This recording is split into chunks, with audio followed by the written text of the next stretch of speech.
Going live. Going live. We're live, says YouTube to me. So that means I have to change the tab and read out the following. You are listening to Let's Go JoJo, the weekly JoJo's Bizarre Adventure podcast about weekly anime from Dynamite in the Brain and Secret of the Sailor Madness. So come along and hang with the Let's Go gang. It's Dwayne. Hello. It's Niall. And it's How are me, you? Brian. And on this episode, we are covering anime that aired the week of the 9th of January to the 15th of January 2022. Starting, though, with JoJo's Bizarre Adventure Part 6, Stone Ocean Episode 6, Ermes stickers, which happened both in the past and the future. And eventually I'll stop mentioning that. We're in a weird time place right now. I mean, like, the show is set in... When's the show set? Like 2000 or something like that, isn't it? It's mid 2000s. Yeah, okay. We'll just say while Jolene was, I don't know, getting shrunk down and put in a rat suit or getting dissolved with her dad in the interrogation room, Ermes is having an adventure of her own. Yeah, so she's in the that's the word infirmary. I was looking for. Because she was, beaten by the guards. But also she fell unconscious because she pricked her finger upon a spinning wheel, or rather a stone arrowhead that she found in the gutter in the... Was it like the holding cell before you get brought into the prison proper? What do you call it? Not the visitor's room, but where you meet someone across a glass screen. I can't think of the bloody name of it. Yeah.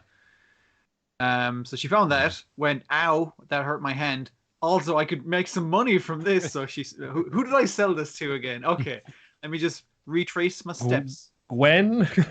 And then I woke up in this place, and that's weird. And also, the guard was being a creep, and he will continue to be a creep for the rest of the episode by not really feeling up her leg, but like stealing, what is it, like $5 or something off her? It's like an amount of currency that she had on her person.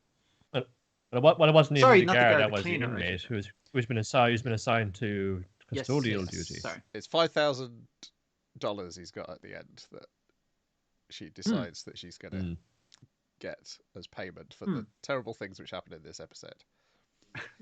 Deserved. Yeah. But she wakes up and it's like, oh man, she's been out for a while. It seemed to be okay though. I'm still a little kind of stiff. Oh, there's a little sticker on my hand. That must be a weird plaster. Okay, let's get rid of that. Put that down there. Hey, there's like 1, 2, 3 shoes but there. But I only have 2 feet. Normally come in pairs. Wait, there's still a sticker on my hand? Is my... Oh, she actually mentions the thing. Am I seeing, like, I forget what the word is, but am I seeing double astigmatism is what she thinks. Astigmatism in my eye. Yeah, because she keeps pulling the sticker off, and there's still more sticker there. And I did like her counting her fingers, and it's like, it's too many fingers. Yeah, that's a good bit. There's lots of her freaking out of her discovering her new weird ability that she doesn't even have a fucking word for yet. It's an odd one indeed. The stickers, she's peeling them off and they're sticking on stuff like the shoes. They make double of themselves. Everything they get stuck on, it makes a copy of it, including things like the chamber pot there. Yeah. And it's just like, the stickers kind of starting to peel off there. But once you peel it off, the 2 duplicates, they will collide together and rejoin in a violent manner. So you stick the sticker on the original object, and then it appears on the duplicate of the object, right? That's the way it works. Let's check what the wiki says. Yes. Yeah, basically it's useful because you can make copies of things. So all right, I can make clones myself, can I? Yeah, but once you peel a sticker out, they're going to smush back together at great force. So if you used to put something with like a bed from chamber pot or a bedpan full of piss, for instance, they're going to smash together and drench you in piss. When a sticker is here's what it says: when a sticker is stuck on an object, it creates a duplicate. When the sticker is removed, the 2 objects merge back together, causing severe damage. So the original object is the one that has the sticker on it. Yeah. Okay, just making sure. Yeah, it's a really weird, interesting one, and I like the way she immediately uses it for revenge on the custodian by like duplicating his mop and then like peeling that sticker off and letting the mop just like catch him between 2 mops as they try and re-merge. Unfortunately, that ejects the DVDs from his head, and it's like, what the fuck? This is another thing.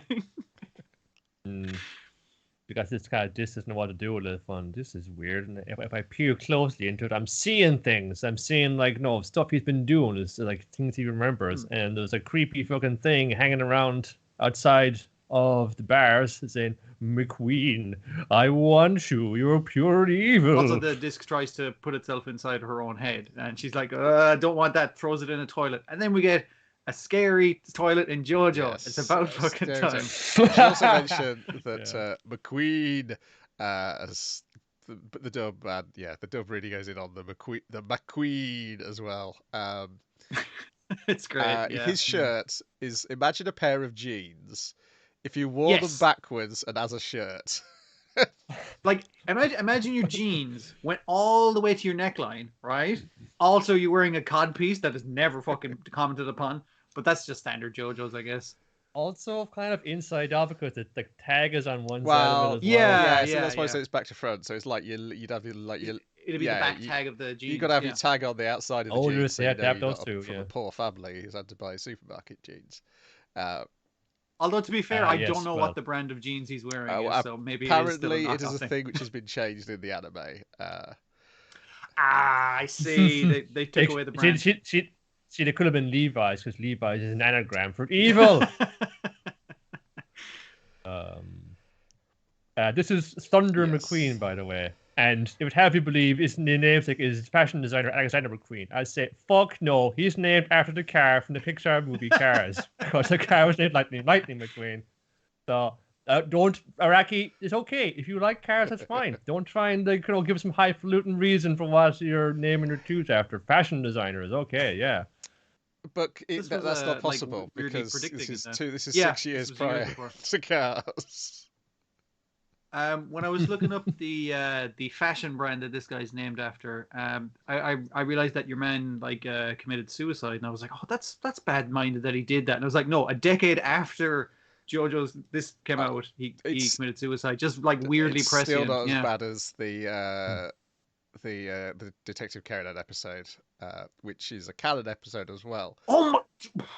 The amount of time they mention rectal temperature, I'm fucking no, I'm talking about the episode. There's an episode about a rock star committing suicide, and he made it look like murder. It came out exactly the same weekend as the guy from Linkin Park committed suicide.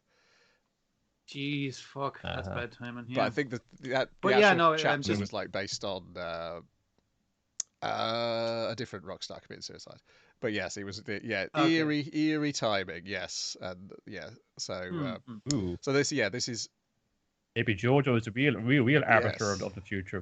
We were talking about ourselves about the Simpsons being held up as its predicted future events. Maybe JoJo needs a closer look here. But I'm going to guess that maybe that's Araki's standpower. I guess that Araki cannot see 6 years into the future to Pixar projects, and that actually the Thunder part is because of his stand being an AC/DC reference. And the word thunder is a very AC/DC word as well. It does. It comes up a lot, yeah. What's the word you'll use again? Let's go with thunder. Yeah. Hence his stand, Highway to Hell.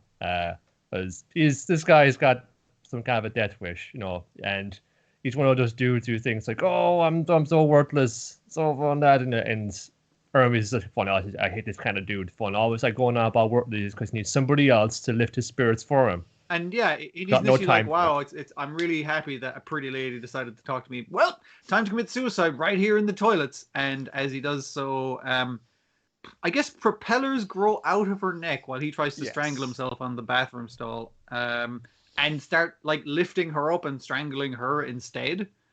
And she's like, "Wait a minute." This is weirdness. He's on a highway to hell. Yeah, his stand is particularly odd because it doesn't have one set shape. It just is silly putty recreating the situations of his suicide. It will have propellers on it, but it will represent the suicide that he's trying to commit. Yeah. it manifests that way. He tried to dunk his head in the sink and drown himself, and it kind of morphs out and starts covering up her nose and mouth so that she's starting to drown as well. Yes. But she put a sticker on her own nose. She grows a separate nose at the side, which would probably really smart when you peel that off. But hey. Yeah, I mean, I imagine it could have nearly broken her nose, but I mean, it's probably not as bad as what the guards did to her in the prior episode. Like that guy really messed her up with the nightstick. So yeah, she's trying to figure out how the hell I just need to make some distance between myself and this lunatic, and it's just trying to get as far away as possible because she's been discharged from the hospital. She can just leave whenever. She's got a pass to leave. Hey, is that a baseball child? Why is there a baseball child in the stairwell? It's like, hey, you seem to be friends with Jolene. I'm gonna tell you, those things are called stands, and I know lots as a baseball child who lives in the walls. He does of the prison. feel weirdly like even more like the narrator's, the author's voice than the character who is actually based on the author from part 4. Particularly, I love the conversation they get into where they both start quoting Wikipedia fucking articles at each other. It's amazing. It's good stuff. Yes, no, but he could try to electrocute himself because he's doing to your arm right now. She's getting like zapped in the arm pretty badly. Yes, but no, that wouldn't be enough to kill him. It's kind of hurt you. But if we all you have to do is fight him saline solution, what's that going to say? Like the stuff they keep in the infirmary, we could be conductivity up to 100%. There's someone in the infirmary. He's desperate where he's going to go. Who's this? He's got to run out there and get him. Mm-hmm.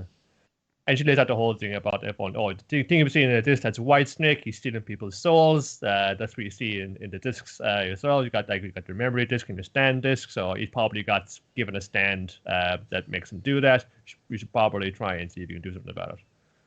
And White Snake is keeps saying in the CD flashbacks stuff like it's just like, hey, you're evil incarnate. You're a real piece of work.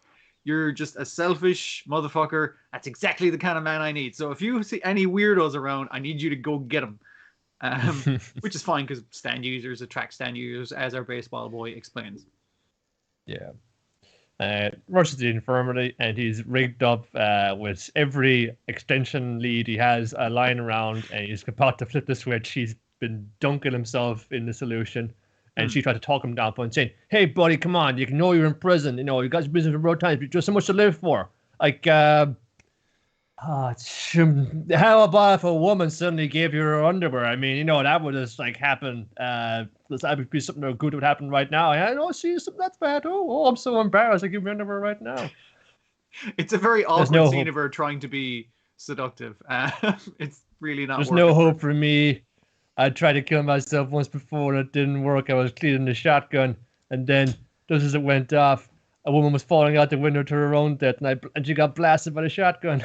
I feel like I've heard that story somewhere. I've no idea if it's actually true. If you see in the film Magnolia, it's come up all right. Oh, it comes up in that, does it as well? As well, it's one of those weird coincidences, you know, where it just happened to go off as someone was flying past the window, and then like innocently. They weren't intending to commit the murder, but they were done for the murder nonetheless. It was like, oh, it was your shotgun who killed him. And you've also been done for murder when the person was committing suicide, which means that technically they would have died anyway without your intervention. It's just you happened to do it. Yeah, and also, because this is JoJo's, you're also thinking, and also how much he's being manipulated by White Snake in this episode. You're like, was... Also, the fact that he's such an asshole, I feel like he might have actually just shot a woman and had convinced himself that he's a tragic character of his own story. It may have been a genuine accident. He may be the unluckiest man in the world, or he may have been manipulated into this position in the first place. Well, his memory disk is out, so he's not really operating very rationally. He's just going on instinct, which is just like probably the last thing he felt like was doing away with himself. So he proceeds to give up on life, and therefore Ermes' life, and flip the switch. And while she's getting electrocuted, she kind of rushes over to try and stop him. She does manage to slap a sticker on his head, which is good because as soon as that burns off from him being electrocuted, his head is going to slap into his own head, thereby saving her life. Then that's like, okay, that's when the stand manifests upon saying, finally everyone got him. She's burnt the fuck. She's going back to the infirmary, but I see now there's some weird shit going on. I gotta find Jolene, and stand fully manifests its smack. That's a good thing because it's a sticker-based one. I did like the use of that. Yeah. Yeah, I can read a little Japanese, lads. It says Kisu right underneath it, but okay. Fooling nobody. But maybe a casual viewer will be satisfied. It was Freeway to Hell, wasn't it? Three-Way Through Hell. Sorry, yeah. Three-Way Through Hell. They changed the direction slightly as well. Yeah. They've used that before, I think, in one of the video games. Apparently, All-Star Battle had it as Highway to Death. I think we mentioned last week Smack was from the video game, which not All-Star Battle, one of the other ones. Yeah, Eyes of Heaven. Yeah, perhaps that's what I can think of. Yeah. Yeah, it was a nice little single episode story with only a few characters. Works very well when they do that, particularly in these early stages. Only a few characters, only a few locations, and someone figuring out what the fuck is going on. And this kind of rolling with it as well. Yeah. Okay, I got no time to like process this. I gotta find this dude before he kills himself, and by extension me.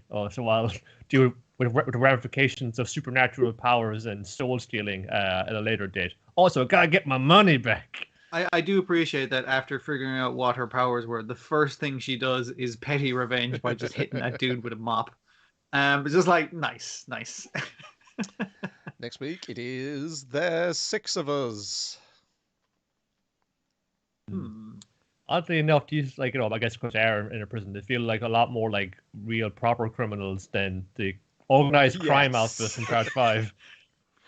Well, maybe the organized crime outfit are better at keeping their noses clean, and that's why they're not in prison. Whereas these guys are absolutely just the worst of the worst. That's why. Well, the dudes in Part 5 and Passion, they're as much like mafia gangsters as Kazuma Kiryu is a yakuza. So. Sure, yeah. Just keeping them out of trouble, really, is big. Then onto another one who has snuck inside, who isn't part of this week's anime. It is episode 1 of My Dress Up Darling, which I believe Niall and Dwayne have watched, and I have not. I had a look at it. Episode 1, someone who lives in the exact opposite world as me.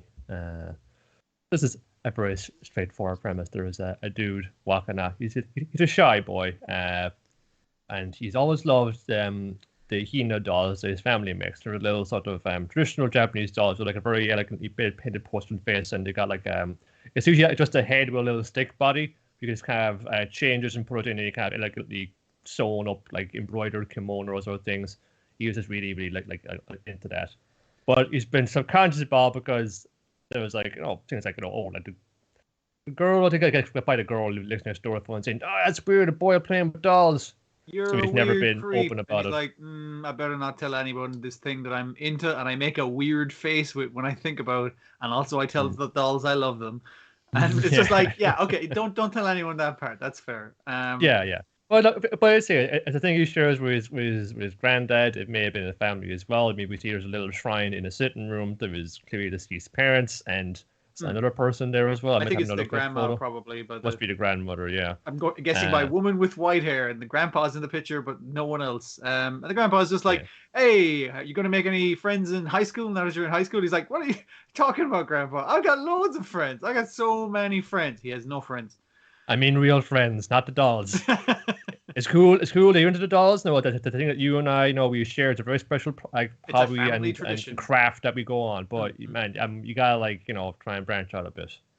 So, but you can't be that way at school, because you just know what to talk to. Everybody's talking about the latest episode of the anime or talking about their favorite bands going out the weekend. He's got no firm reference for it, and kind of as well, I took advantage of him for that. He's like, "Oh man, I gotta have one skip out, do something out of school, and I was down for the cleanup roster. Can you handle me for Gojo? Oh please." It's like, yeah, sure, it's no problem. And I know that feeling a little bit, or you haven't really got much in common with any of these, but you think if you do just kind of be sound to them and do favors for them, that you might be able to ingratiate yourself that way. We're just gonna take advantage of it and take it for a ride.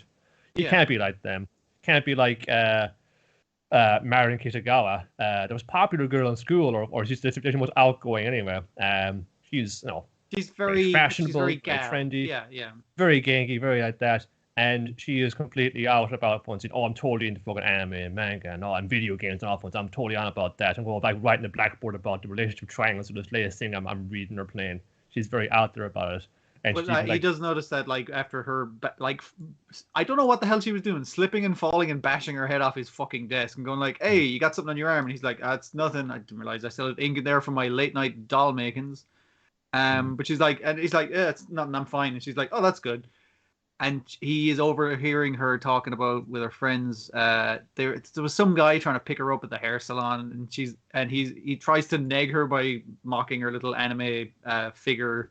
A keychain on the bag. Hanging off her bag, yeah. And she's like, "How fucking dare you knock someone else loves? That's stupid. That's a thing a jerk would do, and I have no interest. I don't care if he's hot. That doesn't matter to me." So she's very outgoing about her opinion, and when she sees, just from randomly like seeing him putting the chairs upside down on the desks after school.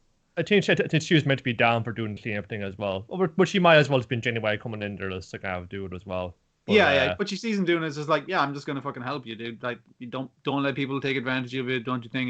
And he's kind of like, man, this fucking girl, she's really cool, but like, he's not really. I can't interested. be like her though. No. Yeah, it's like, she's cool and popular and everyone loves her. But one day his sewing machine, one of those old fucking ones. Very lovingly detailed, though, singer like sewing machine. I know it's fucking things are valuable as fuck. So, granddad, don't get about throwing that thing out. Just get it fixed properly. It's hard to get parts for it, but man, get it fixed up. But he thinks, okay, I want to finish off this like last thing I done. So I'm gonna use the sewing machine in the room, home ec room after school. Which thankfully there's no after school clubs for that, so they can come in there and do it privately. Like, okay, that's looking pretty good. I have a new dress for you soon, my little doll head. Door slides open and it's Marin. Be cool. Head drops, slides across the floor phone. He just like dives over to catch it, and she's just like even more taken aback. He's like, fuck, I'm out of it now. Fun. This is all where it all goes wrong for me. He's like, whoa, nice doll you got. Oh man, that's so cool. And initially her interest is like, holy shit, you can sew? Not holy shit, you're talking to your doll. And she's like, oh fuck, I tell you what, let me just. And she starts undressing, and she's like, fucking turn around. He's like, okay. He's kind of going like, whoa, what's happening here? What is happening here? Am I about to score? Every horny teenage boy's dream. It's like, no, she's showing you her terrible cosplay that she's working on. She's like, hey, I'm working on this cosplay thing. You think you like give me a few pointers? Like, this is fucking shoddy ass. And she's a real like glue gun and staples kind of starting out, not even charity shop cosplay. It's just like I'm just like getting fabrics and getting like bits of old curtains or something like that and trying to pull it together. And he just like rips her a new one for it and then realizes that was incredibly rude. I apologize. She's like, no, I appreciate the honesty. And do you think you could help me out? Because I mean, like, it's cool if you don't think you can, because it's not your thing and you don't have to fucking help me out. And he's like, yeah, no, I've never made clothes for humans before, but I'll give it a fucking shot. And she's absolutely delighted, and it's all going pretty well. It's going nice. Seems pretty good, It's like, by the way, what's this costume from? Oh, it's from like after school S&M, like part 2, the erotic video game novel. Have you heard about it? The fucking what? Now? The what now? That was a good joke. It's got some good jokes. I thought it was fairly, like, besides like the initial setup of him being from a line of doll makers and stuff, like, it seemed very normal high schooly stuff, but it is very pretty. It does look very, very well. We'll see how long we can keep that up for. Yeah, that's the thing, of course.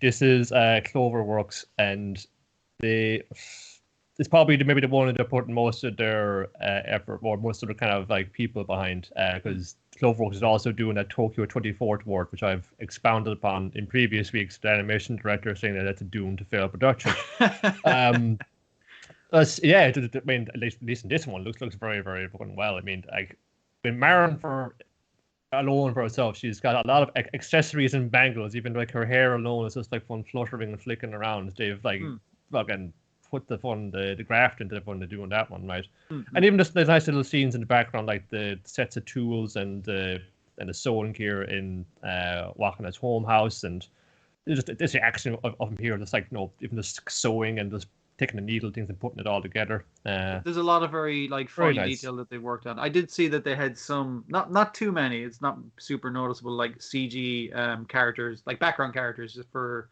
generalized movement and stuff. But they might be using that as a base just to make it easier. But they are putting that little loving detail in now and again, and it looks quite good for it. Just the little kind of idle animations, Yes. even as she's he's bobbing up and down and saying, "Oh man, that's so cool! That's a cool doll." She starts fun bouncing off the walls pretty much when she's like, "Oh my god, I got me a fucking a seamstress to fun to do all my cosplay for me." Yes. She moves. I like the way she moves. Like there's a lot of detail put in. She moves like an excited teenager, and I was like, that's actually like well done there. Yeah.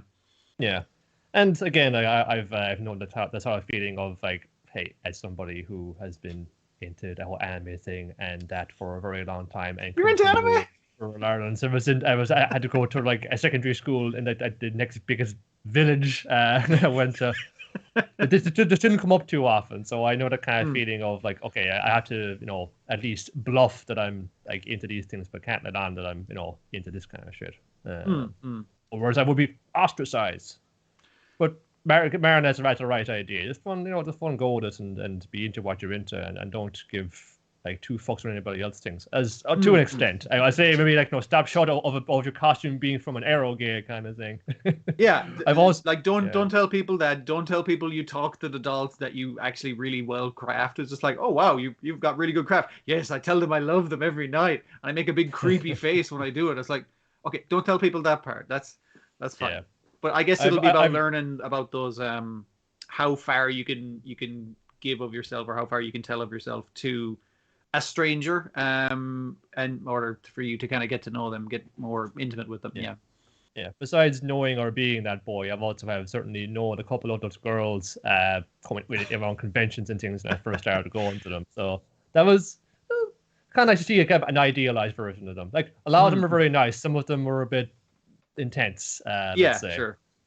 So she has the right idea about it. She's somebody who's like she gets excited about stuff, but she's pretty cool in most other respects. So yeah, again, we'll see it and keep it up. Just again, it did charm me with his visuals and his kind of whole style of thing. So I've enjoyed rom-coms like this before, and when they're good, I've really enjoyed them. So maybe this could be about time for me to drop in another one. I think again, it seemed very boilerplate with the setup and everything, but again, just the quality kind of shone through. And there's a lot of stuff we're going to be talking about just this episode that is very like, I've seen this kind of premise before. Let's see what they got. Yes, talking of premises you've seen before, it's the unholy trial of Whirlwind Iron Liga, Inazuma 11, and Tokyo Tribe. It's Tribe 9, Episode 1, It Takes Guts. This is a completely original premise, Brian. What are you talking about? The gangs have overtaken the world in the year 20XX, and the government has told them you can settle any differences through extreme baseball. It's perfectly legal on the baseball field, which is anywhere in Tokyo where it's declared that you must fight me in baseball. And all the gangs have got... I think. Yeah, one of all the gangs in the Warriors were the baseball. Well, periods. they've all got their own theme as well. Yeah. But we're introduced to a guy and his mate with huge Iyami teeth. Well, it's more like Game Center Arashi teeth than Iyami teeth. Are being bullied and shook down for cash. And the one with the teeth lets his mate take the heat, and he legs it. All the while we see a guy with a manga over his face taking a nap on top of some storage crates. This kid is about to be beaten up when all of a sudden he's saved by a fisherman. Hot-blooded young blow-in. See to play baseball. So now there's two of them getting their asses kicked because the fisherman is not that useful in a fight. And so the guy on the crates eventually rises and sees them off. And takes these, with a baseball bat, takes them along to their gang hangout, which is very similar to the gang hangout of the good guys in Tokyo Tribe. It's a cool bar. There's lots of cool bars. And they get given new names. The fisherman's going to be called Tuna, and the other kid's going to be called Boring. I like these names. I can keep track of these names. And our mysterious baseball player, what's his name? I can't remember his name now. Shun, is it? Yes. Shun. The cat won't let him stroke him. He says that, okay, we've got this. Yeah. That is a good End up joke, having actually, another game when this, like, the business gang show up. And it's like, hey, you're not head of that gang. Actually, we bought them out. We bought them out. Yeah, we make all the cool extreme baseball equipment, and we're here to kill the best extreme baseball league team in Tokyo to show how good our equipment is. Shun's like, okay, well, I'm going to make these two who've never played a game before play. The fisherman's here in order to beat Shun. Yeah, he saw him on TV and was like, oh, I got to kick this guy's ass. That's his entire thing. My fisherman's strength actually be able to overcome him with ease. They kind of have to peer pressure Boring into playing. Because they did mention in that fight with the gang and everything, it's like, you can clearly see a punch coming, but then you pretend to go like, oh no! Like, you just kind of throw yourself backwards and take damage from throwing yourself backwards more so than from the punches and stuff. If any of that fight had the weight that the actual baseball animation does later on in the episode. Yeah. Well, they do plenty of feedback now. He's actually in slow motion, like you see the reflection of the fist in his eyes, and then, or in other people's fists, as to punch somebody else, you can just kind of follow it and track it and move around it. He's got some self-confidence, damn it. The second half is like an example of them playing the game, but not really explaining the rules. They explain that in the next episode. The closest thing we get to the rules is if you have, like, if you're hitting and the other team catches the ball, if you're the guy with the ball, you can beat the shit out of the guy you're trying to tag and knock out. Yeah, you can pretty much murder them, as far as I can tell. Use any technology you like, as long as the robot referee judges it okay. You want to shoot that baseball out of a rail cannon? And it's like, yeah, I don't see any problem with this. Says the I'll allow it. Yeah. You don't kill anybody, because this is meant to take away from the killing. I mean, we saw like how society tore itself apart without baseball. You know, people were being stabbed in the streets and gunned down execution style on the head, and I guess hung from bridges. I don't know. It seemed like, a world without baseball. What a nightmare, right? And at the very end, we also learned that if you knock the pitcher unconscious, you automatically win. Well, they only had one pitcher, I think, was the deal. So it's like, well, we'll automatically win because you can't replace that guy. They appear to only have 3 people on the team, to be honest. Whereas our good guys had 4 of the same person, plus a load more. Which never really kind of boded well with me. Everyone's saying, "Oh, if like 4 of your own team are just going to be, I guess they're just going to be the outfielders." So interchangeable. They aren't like the first baseman or like the home run slugger or the pitcher or anything like that. They don't need a separate personality. They're just outfielders. Yeah. Bit mean. They can wall jump pretty good, That's true. Yeah, they do get some showing off that they got the skills to run up a building and catch a baseball. Yeah. Like what I'd heard about, it's going to be like extreme baseball, so that's the kind of idea of it. The actuality of it, though, is that it's like pretty much within this like couple of mile radius, like within this couple of city blocks, that's the baseball diamond. So if you can knock it like over those couple of buildings, they gotta race downtown to catch it to get you out. I've no idea how big it is between bases. It seems to be quite a fucking distance as well. I assume we're going city blocks or something. Away in the next episode. I think, and to be fair, I think that's quite fair enough. Good, because this episode plays like that you're in the same position that Tuna and Boring are in that you've have no idea what the fuck's going on. You don't really know what the rules are. And then at the start of the next episode, is it Haru the girl? No, Haru's the boring boy. She's basically made them learn the rules, and so that's where you get your role explanation on the next episode. Because the thing which really is the thing is the Danganronpa romper creators' character designs are all over this, and that is the most visually interesting thing about the show. And also, our heroes' team appear to be the least interesting of all the teams visually, but. I guess that means you just got a whole load of various threatening tribes for them to fight against. Yeah, I guess this main team are going to be evolving. They aren't like thematically coherent. I guess they have like the black and neon green, kind of lime green color scheme, but that's about it. Like, see other teams like on there, like, you know, we're this kind of gang. We're like, you know, old fashioned samurais, or we're like, I don't know, the beatboxing team or something like that. Yeah, like the other team they're all going to be on theme and maybe have one or two distinct voices within that theme, whereas like the main team are just going to be like all individuals except for those 4 guys who are all the same. Yeah, and even then, like our antagonist team here, like the super like corporate business team, they're still like out there on running the bases, like in the suit and tie. Even got their one, their big dude on first base. He's about 20 feet tall. Is one wall of a man. He's still wearing like, a suit fit the size for him. As the credits roll, we see that Boring has gone back to that lot and beaten up his bullies. Yeah, got a bit of an ass kicking as well, but he seemed to win in the end, so that's good. He's on board to be part of this team for the rest of the 12 episodes or whatever it is that this is going to play for. Yeah. There's flashes, there's little kind of flourishes of kind of action here. Again, okay, can they kind of do something more? Maybe with with a different team, up against them, might be able to see like how they square up against somebody who knows what they're doing.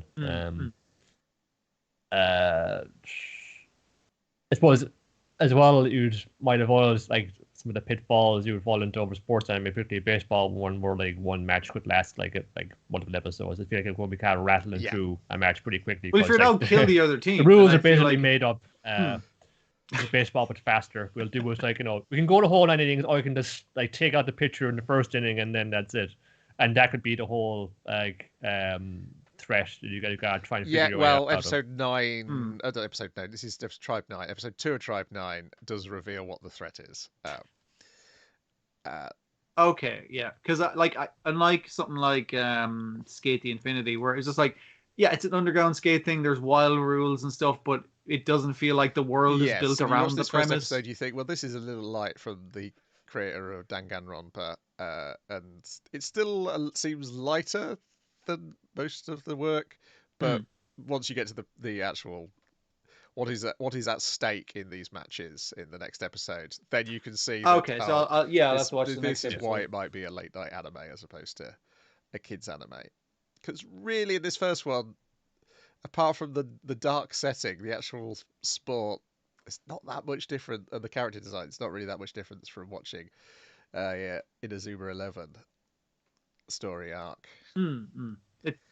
It's just a wild game of baseball, yeah. Then we got another new thing. I think it's just me and Dwayne who's watched this one, and that is Life with an Ordinary Guy Who Reincarnated into a Total Fantasy Knockout. Episode 1, a guy who reincarnated into a fantasy knockout, and another guy. A fantasy knockout. Yeah. I didn't have time to watch it because the name is too long. Yeah. I'll say it now. This has no right to be as fun as it was. It is based off that title. The director, which is why I watched it, is Sayaka Yamai, and they were the director on episodes 1, 13, and one of the other episodes of Odd Taxi. It's also produced by OLM, same as Odd Taxi was. So we'll see how much more crossover as it goes along. We're introduced to a couple of really old men. They're ancient, 32 years old. They might as well be dead. Anime. 1 foot in the grave or one on a banana peel, am I right? Yes, it's Hinata and Tsukasa. Hinata is trying to find a girlfriend, but he can never manage to find one because Tsukasa is acting as a gatekeeper. He can't just let any woman take away his best friend. So therefore he's got to find exactly the right one. I like that the narrator is having none of this. Yeah, no, the narrator does not believe their internal monologue at all. which is good. So basically, yeah, you got the less, like, he's just average. He's not unhot or anything. He's just like 50% fucking middle sliders all the fucking way down. Whereas his friend is very competent, has his shit together, and is just super hot to all the ladies. So he's like, I got to make sure if I lose my best friend that he goes off with like the perfect woman. I know the perfect woman when I see her, if she fucking exists. And his friend is like, I'm bringing him to mixers, even though it gets me no fucking action, because I'm going to get this motherfucker married. Then I can do whatever the fuck I want. He is completely uninterested in women. Yes. Which might suggest he's most interested in his friend? I don't know. I'll keep trying anyway. It might which stick. I think the narrator is a big part of why it works, is because, the narrator is having none of their internal monologues. And also having none of the internal monologues is the goddess of love and beauty, who shows up and sends them to another world, transforming. Yeah, she fulfills their heart's desires. Where in a drunken state, because you know when you're drunk, right? You say things that you don't mean, rather than you reveal your inner self. When you're drunk, that kind of way. He says, "It's like, man, if I can't be with a girl, I wish I was like a hot girl, like this specifically described hot girl," which is what he's turned into. His ideal woman. He's been turned into. Not. I would suggest not his idea of an ideal woman, the kind of woman he would like to be. I'm just saying. That is the question he has in the second half of the episode, because that's the other good thing about it. It is clearly just like, oh, here's 2 chapters separated by an advertising break, is how it feels. It works though, because they confront the goddess of love and beauty, and she puts a curse on them. But the curse is specifically worded that they'll be forced to be heroic. But the pair of them think initially... Yeah, because basically she's like, I need you to go defeat the Dark Lord, then I'll grant you any wish you want. And they're like, yeah, we're not going to fucking do that. I don't trust you. You seem suspect. They keep calling her... an LED woman, I believe, is the first thing. An exhibition. Yeah. And they insult her several times. Her entire body is censored. That is fair. Yeah. But she's insulted by this, so she curses them, but they're not sure what the curse is. And both of them come to the same conclusion that, she's the goddess of love. She's cursed us to fall in love with each other. Yes. We got to defeat this Dark Lord before we fall in love with each other. They say to each other, they state as a thing, we got to defeat this guy, without saying, we've fallen in love with each other through a magical curse, right? Because basically the rest of the episode is Hinata is like, hang on a second. She never specifically said that, so I need to test out whether or not that was the actual curse. But I can't say, hey, did she curse you to fall in love with me like she did with me? Because that would be like saying that I love him. So they're basically trying to play gay chicken with each other the entire fucking time. Or like straight chicken as well. There's definitely straight panic. Straight chicken. If he's a trans woman, then it's straight chicken. But your man, I don't fucking... It's weird. And they're as confused as well. Yes, because Hinata starts flirting, trying to flirt with Tsukasa to see if he responds. But trying to flirt in a way that isn't like outwardly flirting, like falling down and putting on like a cute girly pose. It's like, because I'd be into that. Yeah, that's the funny when I was a straight man, I would totally be into that kind of pose. Trying to make his 32-year-old muscles move into a young girl's cute pose. And Tsukasa is attracted by it, but then he's like, I can't be attracted to a woman, I must resist. Because he's gay. Yes, that's... to be fair, he's probably not actually gay. He's just in love with his friend, and his friend is now a woman, which is confusing. Yeah, I think that's definitely the feeling I got from it. It's about friends falling in love, and the gender thing is to get people to read it. Particularly because the creators are a married couple. So I was like, I'd be interested if there's an interview somewhere about, like, were they friends before they realised they were in love?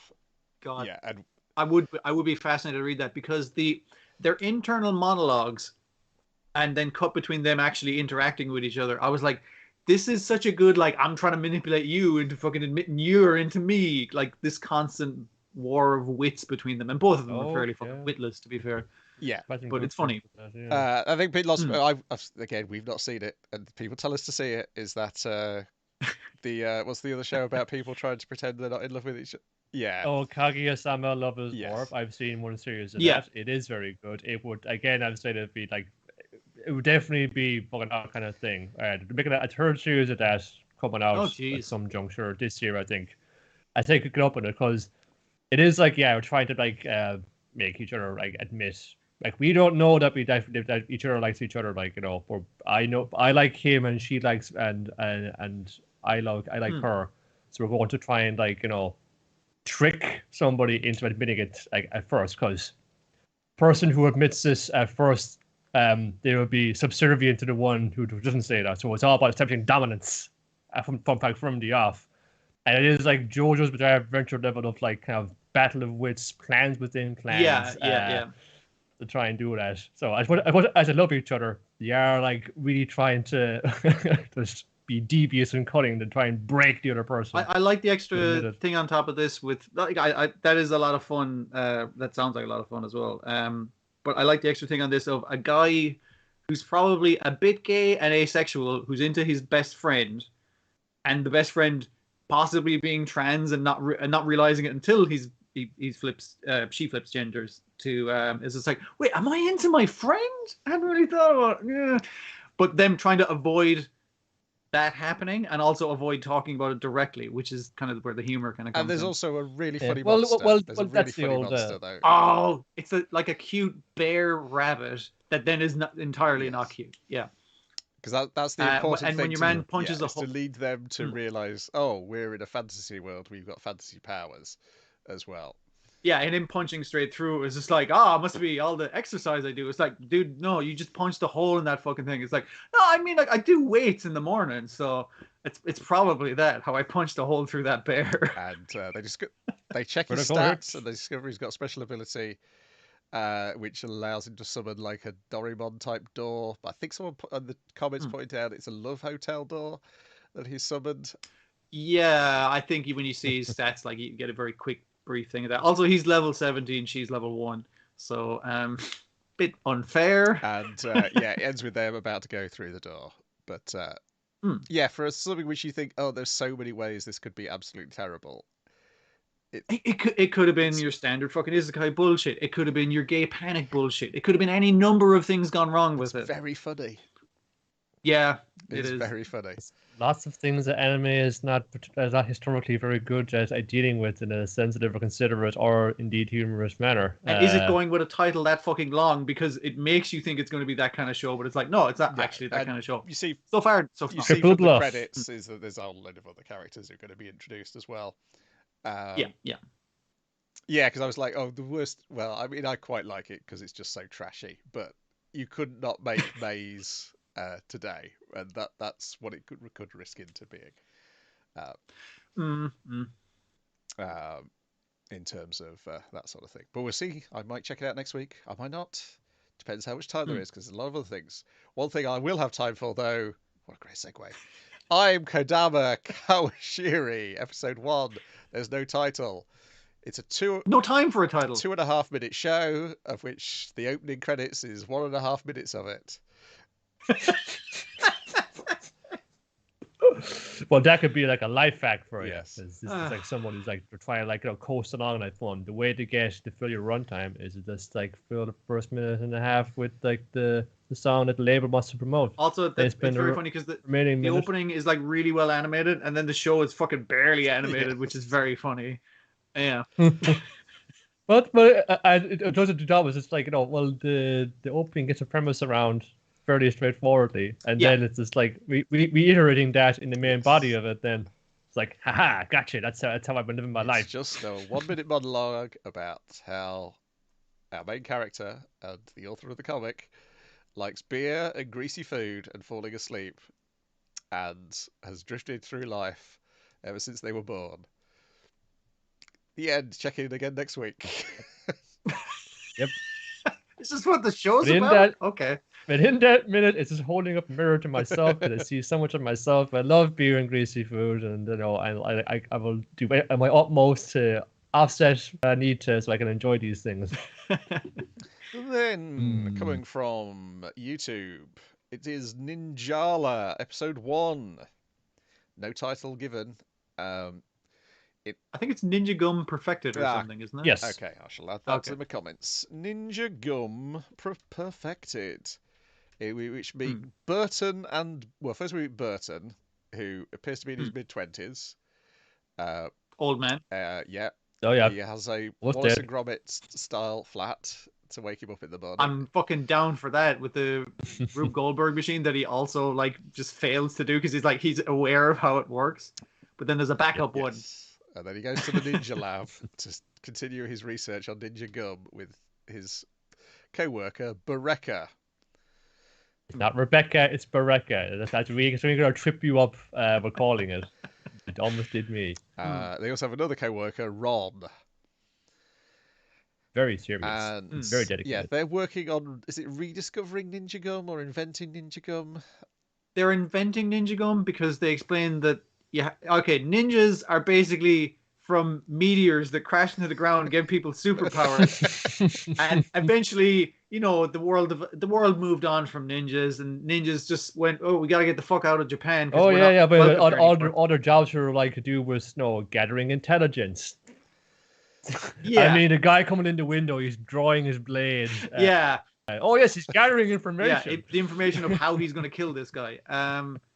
And so, they spread across the world, and now they're the descendants of ninja, but they're trying to rediscover magic ninja powers through chewing gum for unexplained reasons. Yes. Yeah, okay. And Burton is not fully... appointed by the government? Yeah, but he's also not fully with it, and he accidentally puts his cat into the recipe. They rescue the cat, but the cat's bell has entered the device they're producing the Ninja Gum and blows everything up. And they get covered in gum.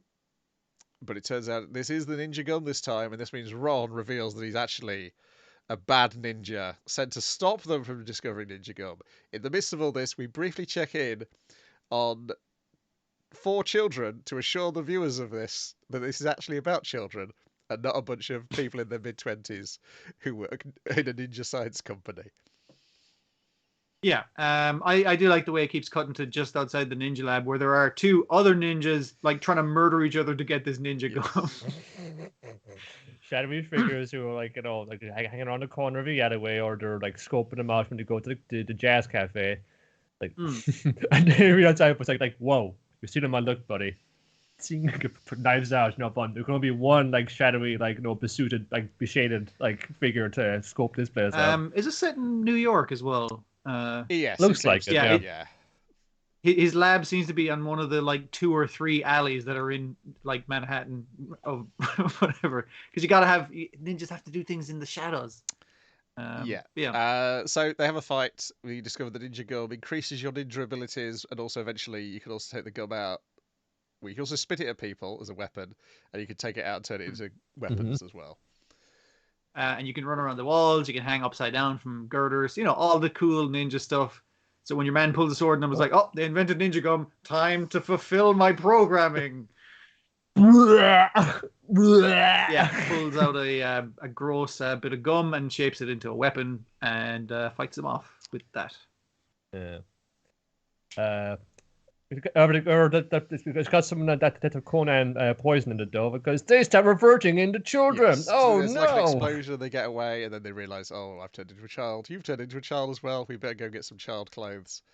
And then they go back to the lab, but it's been emptied out. I assume from the opening credits that Ron will also turn into a child. Yeah. Had to try that gum, Ron, didn't you? That's episode 1 of Ninjala, a game I was not aware of until about a few weeks ago when this first came up, and apparently it's a then it's doing its job. Relatively popular Switch game. Yeah. Okay. Yeah. They've had other little animations and things kind of more on the shorter end. Just this guy just promoting this game pretty much. Seems like a very kind of Splatoon-esque. It has a kind of aesthetic to it as well. It feels like a level 5. It does, yeah. Kind of sort of show as well, doesn't it? If you drew a line from the Beano to anime, you'd find this somewhere in the middle. Yeah, we only see a few of the characters, but they have really nice designs. I'm particularly fond of Bereka. Yes. Her hair, Her pompadour, where kind of like it's a pompadour that's also like I've forgotten the name of that old like Shogun kind of style haircut, the top knot kind of thing that goes into a ponytail. And I was like, oh, that's a really nice combination of things. Yeah. But yeah, based on the opening, this seems to be a lot more fun designs from the game, I imagine, as well. Yeah. A battle royal game, apparently. Yeah. It is. Of course it is. That's the all are these days. Sure. Yeah. This one was like it's maybe like a little slow to kind of get into gear because we're just kind of setting things up. We're showing the kids around the different places who are going to be involved. You know, we've definitely seen some famous ninjas in the past. When it got to that, we've got ninja gun. We can kind of stick on the walls. We can kind of do all a raw running on a cool ninja shit. And then your man pulls out the blade and he starts fun going after them. There's some nice little bits of action in there for what you got. So when you do the dash, you know, we let them like get let loose in like a big city like New York, and you got we've got plenty of buildings so you can wall run on. You get some cool little like bits out of this. Yeah, it's cute. This is OLM as well. It is. Yeah, they're good at this kind of thing. Who's the director? Mamoru Kanabe, best known for directing the anime series Elfen Lied. Oh, yes, that's the other detail about it. Okay. Promised Neverland as well. Well, which part? The first bit or the second bit? Yeah. It says 2019 to 2021 on his Wikipedia page, but maybe. Oh, it's the whole thing. Well, yeah, I think it's the script might be the issue for the. Yeah. Second bit, and that was the author actually intervening to try and make it better. You've seen how that can go. But yeah, this is one you have to watch it. You've only got a week to watch it before they take it down again. Thursday is when it drops. She steal it. Sorry. Sorry. So it's ephemeral. It's like the ninja. It will disappear into the shadows if you lose sight of it. So you must be diligent and keep an eye out at all times. It's really weird they wouldn't leave it up for longer than a week, though. I suspect once they've dubbed it, they'll leave it up there permanently, like they've done with the shorts. Ah, yeah, that makes sense. Okay. I think they're just doing this as like a make nice for people who are demanding it, and it's like extra content for their YouTube channel. Yeah. And drive people to the YouTube channel. Yeah. They'll pay for add-ons on your Switch game, I imagine. Yeah. Catchy opening as well. I'll give a go for that. Yeah, it's very colourful. And it's weird watching this the same week as Tribe 9 because it's what is doing the kid thing in a way for, I guess, probably people who were kids and watch similar things. But it's like, what if it was a little bit edgier and was just like a pure version of it? Yeah. And rather than pulling out like fucking a ninja straight sword, it's usually like a big a clunky bat that seems to be the weapon of choice for a lot of them because you can just bonk them on the head, that's fine.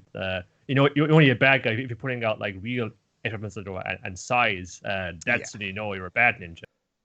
A good ninja only ever just bust somebody upside the head with a bat. That's what makes him justice. Then we've got Ranking of Kings, episode 13, The Kingdom in Turmoil. It sure is. A messy fight. Yes, as we're basically in that courtyard for most of the episode, aren't we? Yeah. I mean, like, kind of cut into what Boji's doing and whatnot. Yeah. But yeah. We're still riding towards the castle. We'll be there any minute.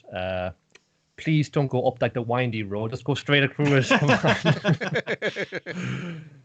on. They're going over the brow of the hill and you can see, the road to the castle is just this one switchback going all the way up. And saying, lads, don't go along that. Just ride over the hill. It's like a horse is an all-terrain vehicle. Just go straight. I know that feeling from which mission is it in Red Dead Online, Dwayne? Oh, it's the one where you're going up to the kill them each and every one. That's it, yes. Where if you're with people who've not played it before, and they'll be taking the winding path up there. And I just go like beeline, just fucking straight up. I always beeline in Red Dead, but that causes me to crash more times than most people, and I'm fine with that. Yeah, Yep. Most importantly for me is Dorsch, once the lion monsters show up, Dorsch reveals that he's wearing blooming Lambton worm armor underneath his clothes. I was prepared I've been this bitten time. by you before. And I wear a coat made out of knives. Try biting me now, you dumb lion, tiger, hell beast. I'm very worried about the continuation of Dorsch because I always like the big tough guy who punches things, and it's just like, oh, you got really fucked up there. But this is a show in which you can come back from that, maybe. He's lost a foot at least. Doesn't mean he can't get like, you know. You can still like punch people with 1 foot. It's fine. It's fun sticking a big boot into people as well. The anonymous Night Squad get a little less anonymous because their leader is Anne the Knight, who's pretty handy with some throwing knives. She gets a name, now, you see her eyes, and then her helmet gets taken off. I was like, oh, okay, she's a character. Grant. The other guys get like taken out immediately. I was like, you guys better have something going on because one guy's got a hammer. And they all seem to have a different thing going on. They might be okay to get all thrown into a wall, but then like, no, not Anne the Knight, because now you got pathos. It's not even be like fun saying, no, Anne, don't die on me. You know, it's just you affect either way. Yeah, that's true. Which does get the spooky speak. She does manage to throw knives into every available orifice in Oaken's mask. That was gnarly. But then he sucks all the blood back into his face. And this was after, obviously, he attacked Hilling, like cutting her wrist, as he is wont to do, of making people suffer and being really kind of turned on by that, weirdly. But Hilling heals herself. I do like her solution as well. That armor she's wearing is filled with bags of I guess, mana, like magic juice. So she can just suck on a straw and just keep herself going. A little straw goes up it around. It really does seem like something I would have tried to convince a GM to let me do in a exactly adventure. Fucking exactly. Yes. Oh, it's so good.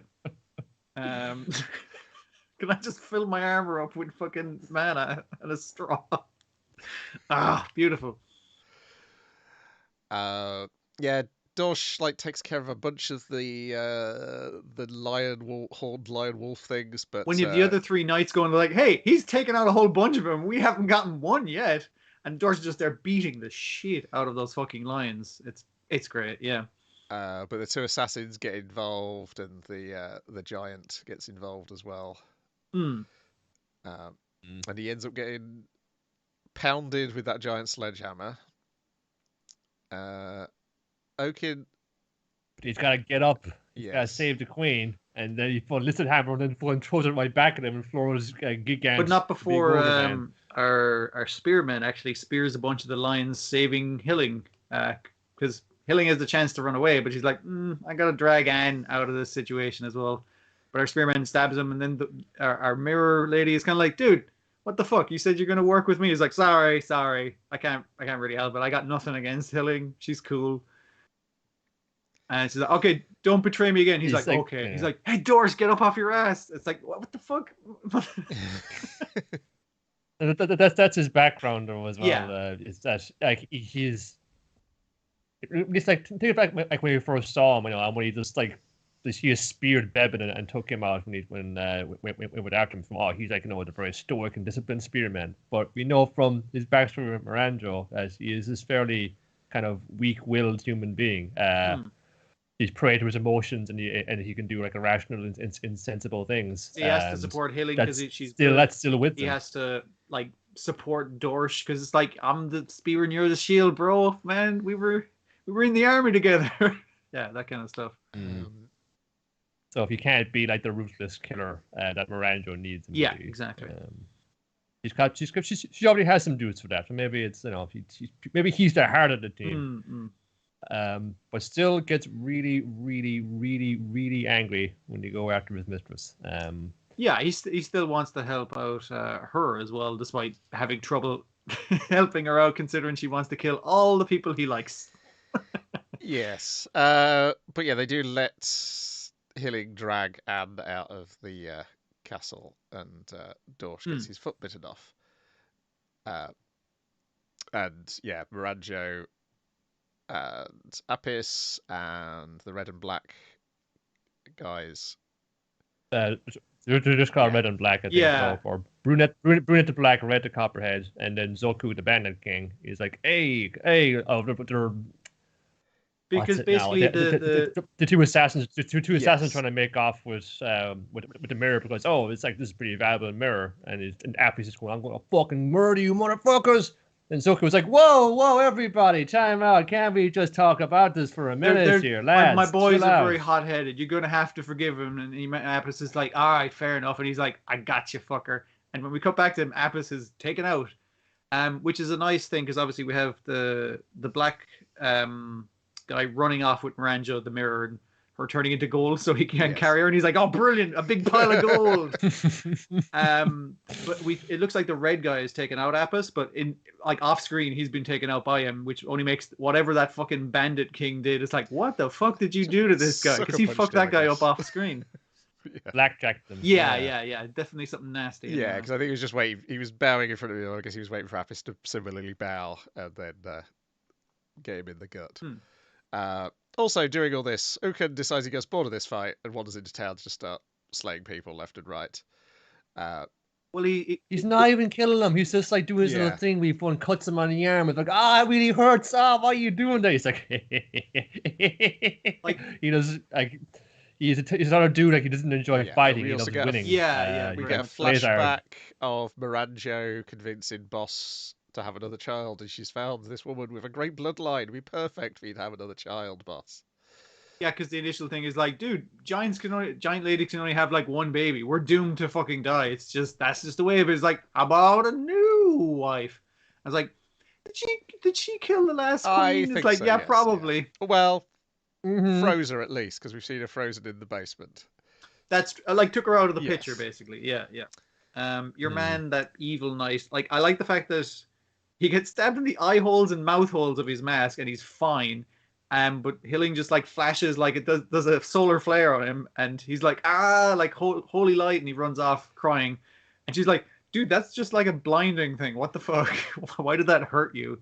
He's a real creep in many ways. Some hints that there's some issues here when the knights from the underworld confront him, and the leader remembers what he was told by Despa is that don't let Boji fight Oaken. He is the natural enemy, and also try and bring Prince Oaken back alive.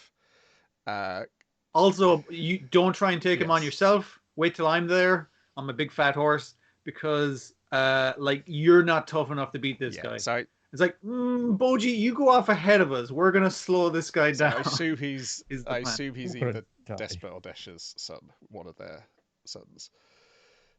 I assume he's fucking like empty armor or something like that. It's like, Boji has nothing to work with. I also wonder whether he's also deaf. So being stabbed in the eyes, and he might be blind or something. He healed that, I think, because all the blood's got sucked. He did. The blood came back into him. Yeah, you're right. And I suppose as you say, if only had the flash, it would have blinded him if he has eyes in there. But if he is just is incorporeal, massive evil underneath there, then that could be effective as well. Yeah, clearly there's something one of the brothers or both of the brothers did that made probably they feel guilty about Oaken ending up this way, which is why they kept him locked up rather than killed him. Because the captain of the underworld guard is like, okay, sorry, my liege, I'm gonna have to take this animal down rather than take him in alive. Which again, it's all that your parents fuck you up. Seems to be the message of this anime all the way through. And the reason Ranjo had left the courtyard fight was because she felt something had escaped in the underground, and we do see the two lads like walking down the stairs, trying to close that gate to the underworld. The rats have snuck in. A little rougher looking around the edges on this episode, but there's still some excellent fun action, and the story is just cracking away at a pace now. Yeah. Again, all those like it takes place like mostly in that courtyard, but there's so many different things going in different directions here, and people working against each other constantly. It's it's Just so messy. You think, oh, Miranda's broken all these weird criminals and they're under her sway. Yeah. No, what the fuck they are not. They're just doing whatever the hell they want. They're just fucking just go everywhere. She's like, well, come back, you idiot. You just have me overthrow the kingdom. No. Yeah. I'm going to town. Go do I some like the bits in touch town. of one of the criminals is more intelligent than all the others and is willing to play the game and seize opportunities when he can, rather than just blindly fly into. Rather than run in, grab the magic mirror, and run away with it. Yeah. Which is, like I say, it reminds me a lot of One Piece now at this point, but not just the obvious similarities, but particularly like the chaotic thing of like all these plots are colliding into each other now. Like, besides, the fighting and the chaos and the weirdness, very much so like One Piece in keeping all these fucking plates spinning at once. It's impressive. It's a compliment. And then we've got Dragon Quest: The Adventure of Dai, episode 65, The Dark HYUNCKEL. Ooh, a new Again? arc for HYUNCKEL. This is interesting. I wonder where it's gonna go. So Mistbird's like, okay, HYUNCKEL, give you one last chance. Drink this dark aura up. Come back with me on my side, and I won't execute you. We'll just execute Crocodile because he can't be saved. And HYUNCKEL does it, and Crocodile's like, no, HYUNCKEL, no. And then he remembers the words, trust me, well, no matter what I do, you gotta trust me. Yeah, and we have most of the rest of the army like hiding in the many caves around this cell arena that they've built specifically to execute these guys. And they're like, no, not yet. We said we'd only come in when Dai and the lads come in. Amy, they said, okay, when we jump in, you guys jump in. Yeah, especially Amy wanted to go, and Chiu's having to hold her back. And Mr. Beast, that mysterious 11th member of the commando team, is explaining what's going on. There are two wolves inside him, one light and one dark, and now they are wrestling for supremacy. Yes, the darkness fully heals him, and so Mr. Bear's like, excellent, now we're complete again. There's still a little bit of light in you there, and to subsume it completely, take this cool sword that I've been keeping in my pocket and kill Crocodile to prove your loyalty, and also to, get rid of all the goodness inside of you. Crocodile's like, I should probably fight back, but he said to trust him, so I'm just going to stay here on this crucifix and just wait and see what fucking happens. And what happens? And also yell at him. HYUNCKEL's light aura explodes and forces the darkness out of him, but he dies in the attempt. At least that's what Mistfern thinks. And so as Mistfern's wandering away, suddenly his ankle is grabbed by HYUNCKEL, who says, it's so easy, beheading you would be like picking a flower. Right now, that's how great. But that's what I told you to do. No, my own words used against me. Yes, and by consuming his lightness in darkness, he was able to make that lightness glow even brighter. And so there's only the tiny bit of dark aura within him. It's going to be completely enveloped by light now. And like his thing is like, you thought I died, but that was the darkness in me kind of dying. It wasn't really me. It's like aura, yeah. They do reiterate that. You don't know how your powers work. Spent a good 5 minutes just saying that same thing in different ways, to be perfectly fair. Yeah, they'd spend it. Like, HYUNCKEL doesn't know how his shit works. It's like, HYUNCKEL, you can just die and come back because your dad was dead. That's how this works, basically. Yeah, you are the fun Undead Legion commander, You're not a zombie, but you just won't fucking go down. That's why you earned that name. Mistfern's attacks don't work on him, and then he does the terrible thing of touching Mistfern's face. But with his fist. Yes. And then everybody else jumps in. They're here because they were able to detect his light aura and they could target it. When they say it, it's like, oh, watch out. They got 30 hollow knights. We better watch out for those monsters. And it's like, we can probably take them, but we can't take on Mistfern. And HYUNCKEL, when he goes all Super Saiyan glowy, he like punches through a bunch of the knights. And it's like, there's a lot more knights once the army actually comes down. I was like, there's a knight for like every guy in this army. Lying. They are the Dark Army after all. It is satisfying, though. It is like fun. Like it's like most of like with his fingertips, he's just fucking rending the armor apart, like fucking Superman or some shit. So yeah, everyone flies in. They let the heroes get to the business of untying Crocodile, and Mistfern's because they burst through the ground by digging with fire. They're very clever. Vern's like, what are they playing at? First of all, he's like, oh, Dai's still alive. And Kilmer's like, I told you he was still alive. My forecasts never lie. And it's like, what's Miss Fern playing at? You should be able to take care of this. And what Miss Fern's other problem is emerging out of this army who's appeared to rescue our heroes is Lon Berrock. And apparently Miss Fern's got some history with him because he's like, no, not you. How are you here? Because he tries to do his dark puppetry thing of like trapping everyone in this big web, which would be great because then he could control the knights to kill them. But then Lomberg just stabs into the ground and is like, you're fighting me, buddy. Which is, it's a good bit. It is a good bit. Because you're like, we just knew him as a craftsman. And now it's like, oh shit, one of the surviving leaders of the bad guys is afraid of him. Yeah, well, we know he's one badass. Isn't his mate the sword? He knows how to fucking use them. Yeah. Again, he's the optional like hidden boss in the RPG. If you can defeat the Dark King, but if you're really good, you have the optional boss, and it's this that. Watch out. Anyways, okay, all 5 of us are here, and we've all have our resolve to cast a spell to get into the cast. We all know what we're fighting for. Yeah, because they're like, HYUNCKEL, have you got your Signia of Avan? Because, he's shirtless this entire fucking time. And he's like, yeah, I tucked it into my underpants. They'd have to kill me to take this. And it's like, here, give it a go. Like, make it glow. And he's like, oh, shit, look at that. It glows. Cool. And Pop's like, Okay. Everybody huddle up. It's like, okay. It's game time, Pop. Mama's going, oh, HYUNCKEL, it's nice to see you not dead and executed after all this time. It's like, yeah, good to see you too. There's nothing happened. I do like Vern's thing, like, of floating in the castle above this entire thing, going like, well, it's not like they can hit me from here anyway, so I guess I can just fucking watch this whole thing go down. It's not like they have an ultimate magic attack or something that could hit me from the ground. I'm grand. Safe in my sky also, castle. Vern is happy to see die. He gets a smile on his face because he detects that he's more It's powerful. not be so boring after all. Yeah, he'll get to kill him again. That's fantastic. I'll get to break his hope again. Fantastic. Things are looking up for Vern. He thought it was going to be really boring, destroying the surface world and giving the underworld the sun, but no, it might be more interesting. Best birthday ever.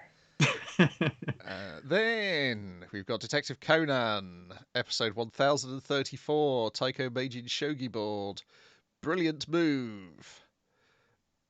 I was looking up how to cook with a blender because I was like, how the fuck is this working? I don't fucking know. So the crux of the mystery is somebody must have come back to the flat earlier than they said they did and messed with the temperature of the thing they brought in some way in order to convince them they didn't. So you've got lukewarm coffee, you've got warm bread, and you've got cold ice cream. How did they either make 2 of them warm, or did they keep one of the other one cold? So Conan establishes your man didn't have a thermos on him, and your one didn't have like a freezer box with her. So that seems unlikely. Also, they established that everything you could use to cook in this apartment is fucking broken. They don't have a microwave. The oven and the hob are bust. The water heaters bust. The kettles bust. Water heaters bust. No one had put the stove on because they put their bags on the stove and it didn't. It wasn't hot still there. Hot 15 minutes later. Yeah. So that means that your one didn't cook bread or your man didn't make coffee using those things that they named. But there is a mixer out. Oyama does not pay his electricity bill. How can it make this into a mystery? Conan. And as we get in all these clues, though, we are distracted because they're discussing the other people who aren't here, and then they notice that there's like 2 guys who didn't come to this thing. One guy, I think he committed suicide, and the other guy is depressed since the other guy committed suicide. And he lives across town. Let me show you, says the guy who brought the coffee. Warm the one coffee. Who's the most sus. He's the one who leads all the conversation throughout. And he's like, let me just show you where he lives. You can see his house from here. It's on fire! Oh no! So but they go check out the crime scene there. The cops like, okay, you guys go home, but you're still here for questioning, but we can't like arrest you for nothing. But you're still suspects in this murder. The show, who correctly as a character who does not always appear in this show, after they've gone through and looked at all the clues, you get all the clues from here. It's like, oh, there's another burnt shogi board, another shogi board with a leg missing. well, now 3 legs missing. Hmm. So it's just another serial killer. And then after all, they've gone through everything and the evidence, they go, what's Conan doing here? Yeah, he snuck into the squad car. Yeah, What can we but do? I like the fact that it's like a guy who's not there regularly is the one who notices, why is this child? Why is there a small child on the crime scene? But yeah, your man who was killed here, the 3rd killing based off of the legs of the thing, he was killed before the fire? Yes. So presumably the fire was to cover up whatever they did. And they keep talking about his rectal temperature to prove that point. There you go. Well, things about crime scene investigation I did not know. Cool. How many times did you check that? It seems several times by the way you're fucking talking about it. That's fine. But basically it proves that he was killed, left there, and they probably set up some situation for him to burn while they had an alibi of being at this place with 2 cops looking at them. So it couldn't have been them. But yeah, it quite possibly was them. And you quickly learn the next day that, well, there's like a sequence before the next day bit is where our regular Shogi player, Shikichi, goes and confronts the murderer and says, you better turn yourself in. He's already figured it out. He shows up at the blacked out murderer's apartment and goes like, yeah, I figured out it was you. So I tell you what, I'll come in. We'll have a cup of coffee. You turn yourself in and it'll be all okay. He immediately gets tasered for his fucking troubles and tied up to a yes, that's table. What we learn later. Because we go the next day, the kids are going to school. Oh, wait, it's... Genta is fighting a gachapon machine because yesterday he got number 2 in the gachapon series. The day before that he got number 1. So why didn't he get 3 today? He should have got 3 today. Yeah, he got number 1 again. That would be fair if I got the next fucking one on the line of the gacha thing. And this is a major clue, but I have not figured it out at that point either. He's like, I know this is trying to tell me something. Me seeing my stupid idiot friend do this. But I can't figure it out, and then I tease him. I didn't know you were in gachapons, Conan. And then he gets a call from Yumi. He's like, have you seen Shikichi? He didn't come home last night. He went back into the apartment. He said, oh, I gotta check a thing. I left something behind me, and then when he came out, he's like, no, I guess I didn't. So it's like he was obviously not tampering with the crime scene, but like making sure some evidence key piece of evidence was left out or something. Yeah. Oh, they were like, oh, did we have an argument? Because that's what leads on to having a conversation about with Chiba and Miyuki. And they're like, oh, we had an argument last night, and it was over. Oh, he teased me because I put cream stew with rice, and he's like, oh, you do it with curry, and then you get Yumi's internal monologue. I hate these two being so in love. Like they're arguing kind of like in a silly, not actually being shitty to each other way, like an old couple. But I don't think they're a couple yet, are they? Yeah, I think at the end of the policewoman serial killer thing, they coupled up. Okay, just making. I was just trying to make sure that was or wasn't. Yeah, because this episode plays like a flip of the episode they flash back to in the previous one, where Shikichi's the one kidnapped and Yumi's got to find him. You're right. Yeah. But I do like her middle monologue of her. I like the fact that she isn't so lovey-dovey with her idea of romance, and a little bit more cynical compared to her younger colleagues. Well, her boyfriend sucks. Yeah. So... whereas Conan's like, oh, he's got himself into trouble. I'm going to immediately ring his big brother, and my mum and dad are there, and we'll put our brains together. But he's ringing the big brother, but obviously the dad's there. It's like, oh fuck, a mystery. Put him on speakerphone. Yeah, I want to fucking solve this mystery and lead my son along the path. Like I'm gonna figure this out. And that's where you get like, what were the other things there? Because he noticed that Shikichi had touched something on the sideboard in the kitchen and had recoiled his hand. And then he was like, whether it was hot or cold, so we don't know. A toaster, two ice cube trays, and a mixer. It's like, how did somebody heat up or cool something down using those 3 items? Like, you could make ice cream if the ice tray was filled with like frozen milk or something like that. You know, you can make like ice shavings, because we never see them eat the ice cream. It's just she holds it up to your one's face to prove that it's cold. But she seems less flying around. She seems less suspect because I don't think we saw any salt, unless what he takes off his hand is like salt. I guess that I could was be a thinking thing salt, rather than because I'm expecting it to be hot or cold. Not in this. Dear. Yeah, there's definitely some fucking. And Dad said it's like, have you copped on to the magic trick yet? And I was just like, okay, this is some fucking thing that I'm just not aware of. I guess. So yeah, which is off in the way. Conan and Shuichi are going to have to team up to find Shuichi's little brother. And meanwhile, though, Shikishi is like, oh, I've been tied up. This guy's pacing backwards and forwards with a knife. And he's looking at his phone, like waiting for the news, I guess, of my kidnapping or something like that. I'll distract him. How about because he can reach his phone, but obviously he can't really dial anything. About a blind his hands are behind his game back. of Shogi. And then we see in the preview that somehow the moves he's making in the Shogi game are going to try and lure Conan and his brother to his location.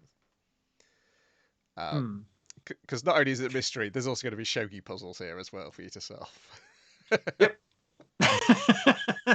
Why not? But I do like the narrative of like, oh, Conan didn't get, another person got the mystery straight away, and Conan didn't get it. He's got to catch up with the person who's, and then Shikichi just does the stupidest thing of going to the murderer's house. Oh, just like, hey, you're the murderer. Turn yourself in. It's like, why would you go to a murderer's house and ask him to do that? They've killed at least, possibly at this stage, 3 people. Well, what are you doing? Same obliviousness of him not realizing what it looked like to his girlfriend. In the previous episode of, I'm just going to disappear and hang out with 2 women without telling my girlfriend what on earth I'm doing. Like one mad theory I have, and there's nothing to support this, so that makes it the best kind of theory, is your man who died hours earlier and then his house burned down. I'm thinking it could have been him, that his depression was like, oh, your man got caught for match fixing and he was like my teacher and I feel really bad about that and it's all your fault, guy who I killed in the apartment, and tried to pin it on everyone else because you guys didn't help the situation. And then he killed himself, and I was just like, so that doesn't account for any of the suspects, basically. Just trying to make them look bad, but it's a misunderstanding because actually they did care about the guy, you know. It'll be a misunderstanding. Yeah, that's how it goes. Nina, who's the daughter of the character who occasionally appears, who's the rival to Shikichi, was dating the one who hung himself, and the one who hung himself is also the brother of Shoko, the other girl. And yeah. So I'm trying to figure out which of them that gives the most plot armor to. It gives your man the least plot armor, I believe. Kosuke had replaced the one who was the match fixing one in the group. Yeah, because he was the guy who was teaching them Shogi before the 2 girls in to replace the guy who'd committed suicide and the one who stopped coming due to depression. And not just to replace the guy, but because they were obviously sad that their friend and boyfriend had committed suicide. They was like, I'll get you involved in this game, and that way it'll be like you'll be hanging out with people who knew that guy, that kind of thing. He's manipulating a lot of the situation. Yeah. I mean, he definitely seems the most suspect. I mean, if he's not him, whoever the other murderer is playing exceedingly cool. I was also suspecting the girl who, like, the middleist girl who brought the bread but couldn't buy curry bread because she kept crying, and I was like, that's what a murderer would do to cover up the murder. I was like, oh, curry bread, is that part of the clue? I wrote down cheese and prosciutto on crackers. Is that part of the clue? No, but it's a very good thing to eat when you're playing board games, apparently. Well, I mean, that's a good thing to keep track of for yourself. So, yeah. Thanks, Conan. So you can eat it without making the pieces greasy. So I shall bear that in mind. I mean, it's not an issue at the moment playing digital board games, but back in real life, you keep your keyboard clean. Yeah. So the things were like bread, ice cream, and coffee. What if it wasn't hot or cold that he touched on the counter, but what if it was something greasy? And there's like, greasy? They wouldn't eat greasy food in the Shogi playing room. Something's amiss, and the grease is actually there's another thing about because they did mention the greasy food, not a red herring as well. Yeah. Like it's not actually a serial killer. I can't figure out what the fucking explanation next week. So Yeah, it's fun to try and figure out, and I have not in any regard I think whatsoever. I mean, I might have got the right person, but in various cases, but how by accident, is another possibly. question. Yeah. Then we got Lupin the Third, Part 6, Episode 14, The Mirage Women. This arc is called Witch and Gentleman, as we get the reason why in this one, because she's named after a French witch, I think, or someone who's accused of witchcraft. I mean, yeah, the red-haired lady, Mercedes. Yes. Yeah, their group is called Elvira. She was like, so yeah. don't get your hopes up when you hear Lupin meets Elvira in this episode. No. But the real witch maybe Tomoe, because while they're on the road trip and they're like having some like they're heading down to Mexico. Is got word that one. The next place they're going to hit is like a big the big bank in Mexico City, and I'm saying that's too obvious. Obviously, a trap to lure me in, but I gotta go down there and find out. So they're on the road trip down, and Lupin lays them out. Like, my teacher was this lady called Tomoe. She was not my mother. She was like a mother to me. She says as much as that because she says all of her like disciples, all of her students are like children to her. So basically, my granddad wanted to like find out if I was up to the title of if I can inherit the Lupin title.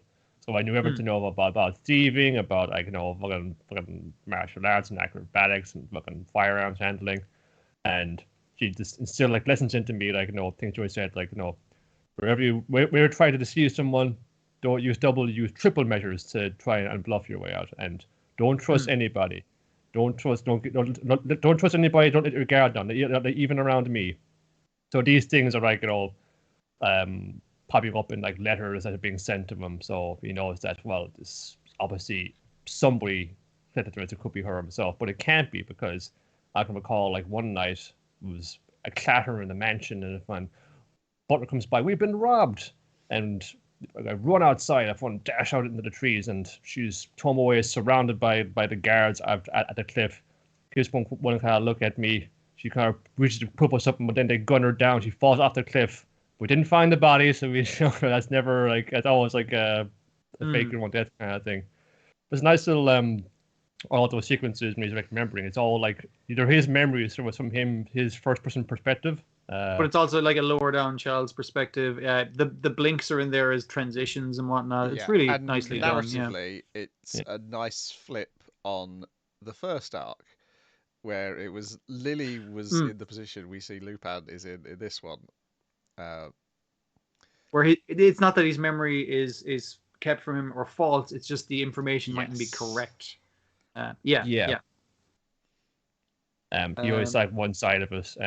Yes. Because it's happened before. It wasn't an assassin who broke into the mansion, and Tomoe like put herself in front of the bullets and took it for him. And it was like, why would you do that for me? Well, like, and then my students, I know I'm strict on you, but you're still like my own child to me. So who wouldn't take a bullet for their own child? Like telling this story to Gorman and telling it to the two boys. Yeah.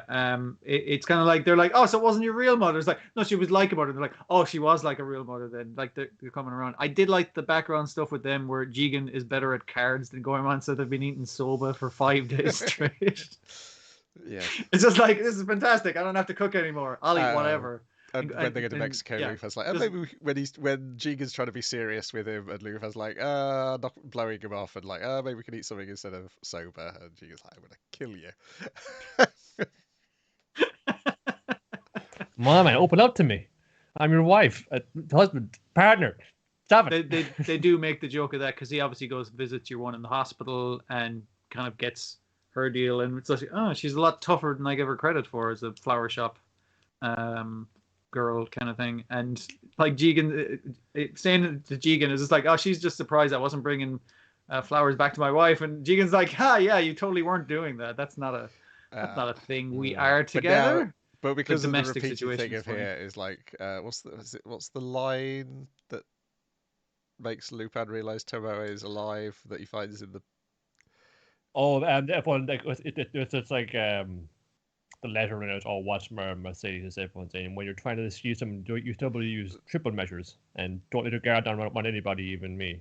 In the letter is like use triple measures. Said to her. So I'm now wondering, like, is the girl at the flower shop part of Tomoe's triple measures? There's definitely something more to her, because she mentioned that, I only got into the forest game recently. That's one. It's like a big change in what I was doing before. What were you doing before this? Yeah, that the other thing I was thinking. There's a grain of truth in any like in any perception you're putting on any kind of persona you're that. There's always going to be like a grain of truth in there, so you can have like to always have to bounce back off of. So you could have another job prior to this. That job could have been international jewel thief. Like Jigen's with a sniper rifle, put a tracker on their crazy bank heist thing where they just fucking unload with tanks on that. That was fucking cool sequence. Yes. So like Lupin tracks him back to the base, and basically the thing he lets her off with is like, women are the most precious treasures. And I'm like, has she met an army of women thieves and also instilled in Lupin from his early days, don't hurt women, so he can go like, so as a way of controlling Lupin. I'm just like, fuck, it might go pretty deep. Yeah, I wonder if it's like every single woman we saw in that first episode of this arc is going to turn out to be somehow part of her plan. Possibly, yeah. Or there's just like just bluffs and red herrings, because you see them turn up and it's just like, are you in on this or are you just a normal person? I mean, because as well, like, we see all of the gang. They aren't just like clones of Mercedes now. A lot of them aren't even women. They're just like they were in the Mission Impossible mess. And of course, yeah. Just like regular dudes or regular women. I did think the action was a bit better here than it was in the London scenes. I just wonder if that's because the Mexican streets are wider and you can ride a couple of tanks down them? Side by side down those streets. Just gives a bit more room for the action. We do actually get a name for your one as well, who's working with our detectives. I'm assuming she's going to be part of the gang, just because I've watched she's so in many on it as well. specials, and as soon as Zenigata gets a female sidekick, they've always got some sort of other agenda going on. But I'm wondering if like this arc is trying to make us like you say now, a suspect of of women. It's like, are you just a woman? Or are you a woman in on the conspiracy? Yeah, that kind of thing. And then that'll lead you to where it leads you here. Is like the only woman Lupin can trust is the one who betrays him constantly. Yes, that would be perfect. Yeah. Oh, we've lost Niall. We did. I did see that he froze a bit there for a bit. And I guess I thought that was just for a second. Completely disappeared. Yeah. He doesn't go through with his threat though of killing her because he can't. That's the most beautiful treasure he was taught. Is a woman. He kills like a lot of people on the way there, so that's true. It just kind of it kind of seems to me that coming up and the women thing, and I was just like, did she not train? Did she condition Lupin to not want to kill women? Yeah, for her benefit as well. I think 2 episodes in, no longer having the literary references is making it feel better. That was it was I guess a fun thing for the writers to do, but not necessarily always worked out as quite as a standard Lupin story in terms of the episode. Though at the same time, it did give us 2 Mamoru Oshii episodes, so I'm not going to complain too much. Badly. Well, to be fair, it's an interesting kind of like detail to kind of put in upon saying, as much as you've known Lupin the Third all these years, like 50 years in animation, his family doesn't come up too much. So even just talking about that, it's a little mystery in and of itself, and that's I can really draw you in. It's fun to see him face up against Sherlock Holmes and the gang, but hey, that's. What about you, man? What's your whole deal? How do you feel about that? Again, it's interesting. It's like the grandfather is the one behind Lupin's raising. It's like, so that does leave it open to have the shit heel Lupin II at some point show up either here or in a future story. Yeah. Mm-hmm. It could be indeed something that Lupin II, he was up to no good and Turmoil was onto it, and this managed to pin the whole mess on her. Yes, I could see that as well. And Lupin does mention that it would be nice to meet his real mother as well. So we'll see if that's still something in their pocket. Yeah. Yeah, because now at this point, because it's the same writing team 2 series in a row, I'm like, how much now are they thinking of like seeding things for future things? Though they've not come back to Owlbear having that technology nicked at the end of the last series yet. So, I mean, like based off the fact they're talking about Lupins being raised in the Lupin family mansion for the purposes of thieving, it's just like they haven't brought the fact that was he raised with Owlbear? Why does Owlbear feel like I could have been Lupin? I should have been Lupin. I'm even working in France. That's true because she mentions like everyone she trains she thinks of her children, so that definitely indicates like even at that point when she was training Lupin, there was other people she had trained or possibly were training alongside. But we'll see. I'm really enjoying this so far. Yeah, it's cool seeing like this more sort of I guess more serious side and more kind of like it's kind of like half serious, half kind of vulnerable side of Lupin, because it's obviously something that he's really kind of mulling over. He's being awful quiet and playing off his jokes, but it's coming across as well as his fun, saying, "Yeah, I'm a joking motherfucker. I'm gonna hold a gun to your head. I'm still a criminal. I'm still like if like I'll do what I have to get what I want." It's kind of interesting to see, like like you say, he's trying to play it off as with jokes and everything, but it is something he is.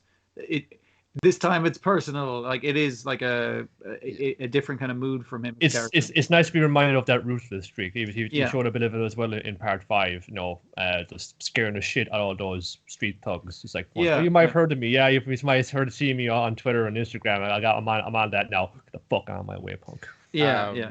The other key bit of information is that Mercedes did not know who put the auction up, so that's the. I guess that should be their lead if they're trying to find Tomoe at this point. Could probably call in that kid detective they occasionally run into in Japan. But that's the thing I like about those movies is Conan's like, I'm just going to need to arrest these criminals. Not begrudgingly work alongside them, but I still want to arrest them.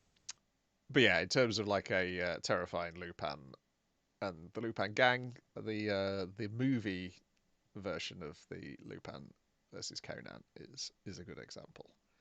In fact, that was where I felt like they started leaning back into it, was with that movie. It's not there at all in the special, but it's there in the movie.